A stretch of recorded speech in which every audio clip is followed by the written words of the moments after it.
Okay, hello there. Um, Jazz Culture Stories, coming back at you with another video, I guess. And so this is part 2 of I asked out a girl and apologized through a letter, and she straight up ghosted me for most of October. And so it is October 30th, about to be October 31st in a couple of hours here where I'm recording.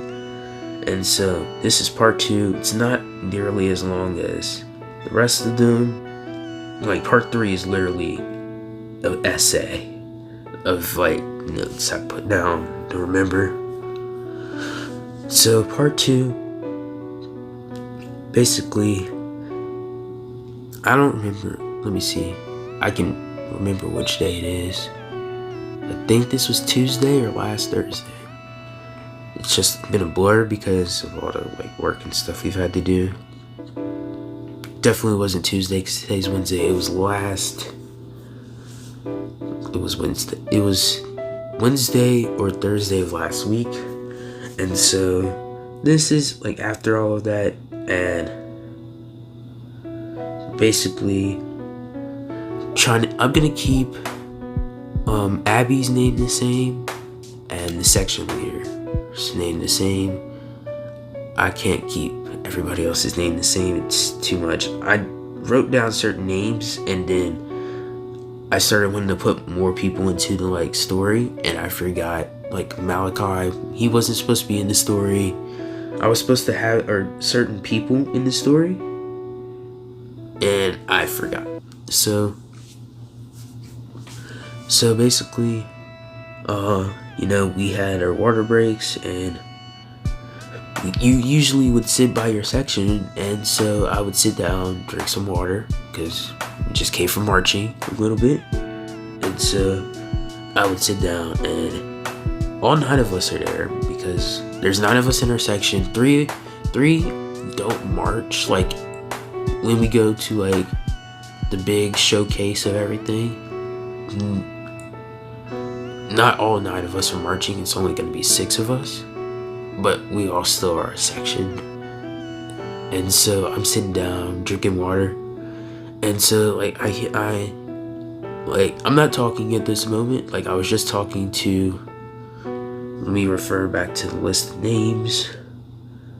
And so I'll try and keep Michael and Brian, and so Ryan is different. Okay, so basically I was talking to Ryan about fantasy football, and he was like, yeah, I can't believe both of those players got injured. And I was like, that's big tough, man, And so I was done talking to him, and then I overhear a conversation with Abby, or her best friend in the section. She's like, yeah, look at this cute necklace this boy gave me. And I was like, you don't have to talk louder because I'm not talking. I get it. You refuse to talk to me because you like somebody else. You don't have to rub it in. Please don't. And so that goes on.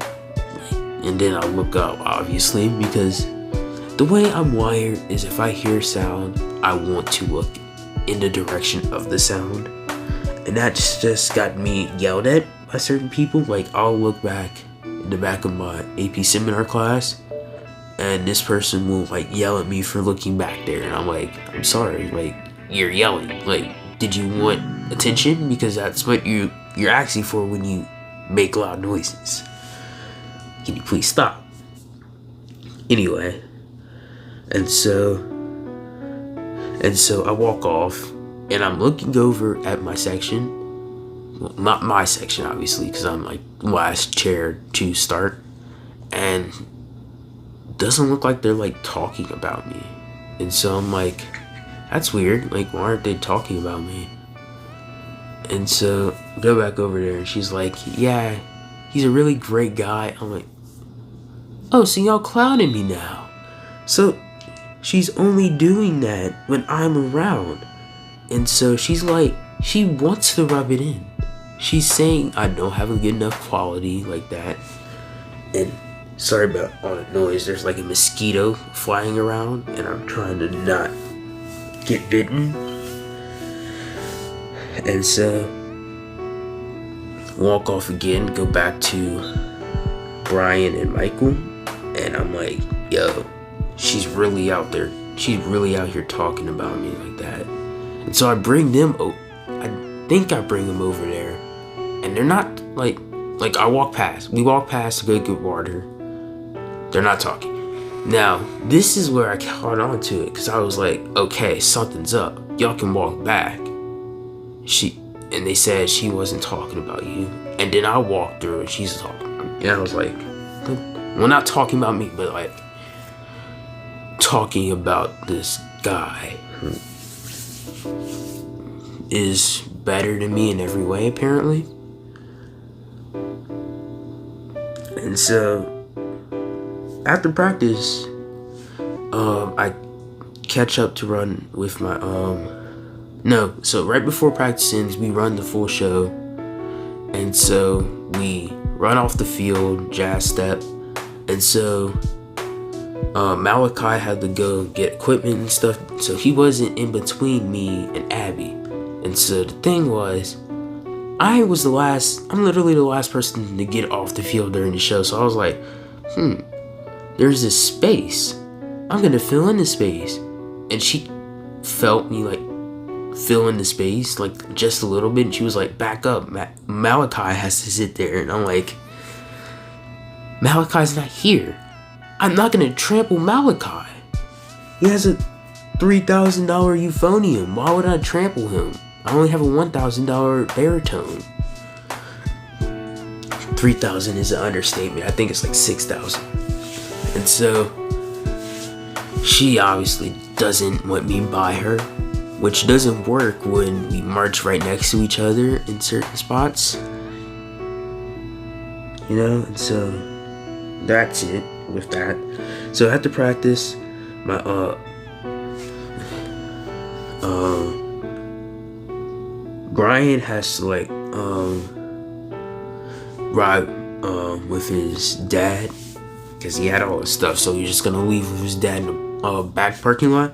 So Michael had walked off. He didn't know if I was getting the ride from the back, and so I caught up with him. So I passed Abby, and so like I kept running, like, so I passed her, and then like 75 feet I catch up to Michael. And so Michael is basically like, he turns around, he's like, oh, what's up, man? Yo, you wanna walk back together? I'm like, yeah, man, just, need to talk to you about, like aggravating stuff. And he's like, yeah, okay. And I'm like, yeah, she's been like getting aggravating. And he's like, I understand. Starts giving me like corny advice. And so this whole way back, we're like walking at a decent like 3 miles an hour, I guess you could say. And so remember, Abby's like 75 feet away from us. And so if we keep up a decent pace, we make it to the band room way before she gets there.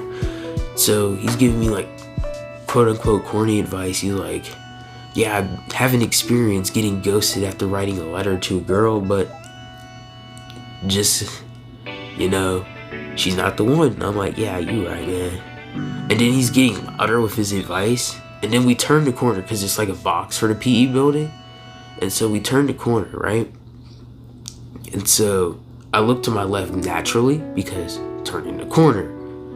And Abby's literally 7 feet like behind us. And I'm like, yo, bro, chill.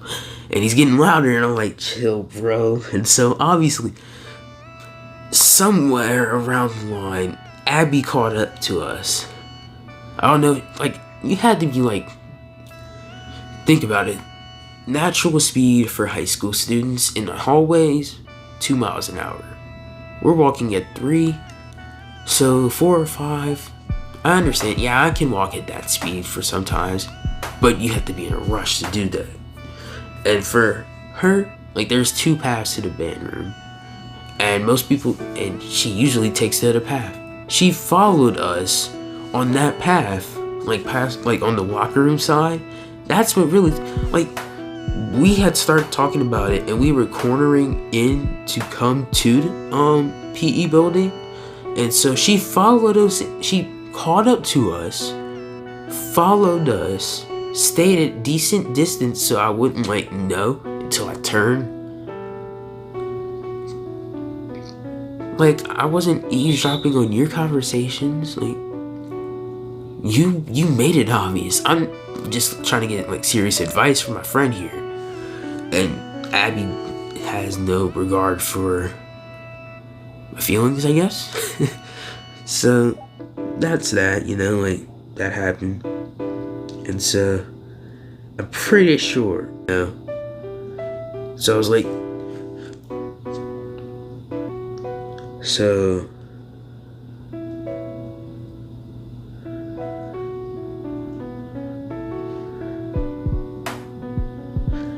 and so I'm pretty sure, that she was listening on our conversation. No, she probably wasn't, Like, the only reason I liked her is because she's, like, a nice person.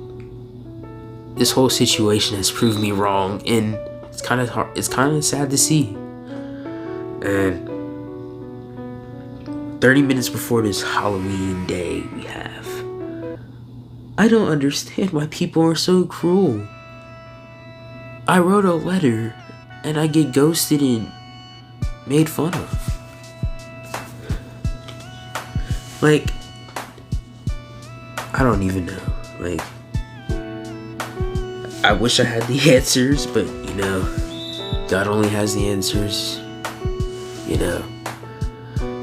God knows what's gonna happen. He's the only one who can. And so we just have to make sure we never forget that. So yeah,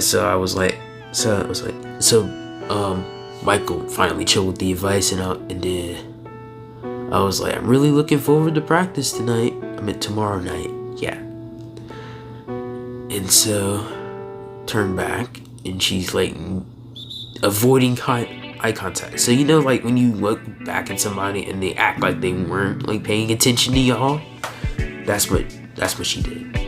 I'm pretty like, it's getting fuzzy because I have bad memory, but I think that's what she did. Like, I look back and that's what happened. So we're in the band room. I'm safe from that. And so another 12 minutes. Like, bro, Storytime channels. I was like, I don't know. Like, I looked at my notes and I was like, I don't know if I can make this a 12-minute thing. And I easily made it a 12-minute thing out of one paragraph.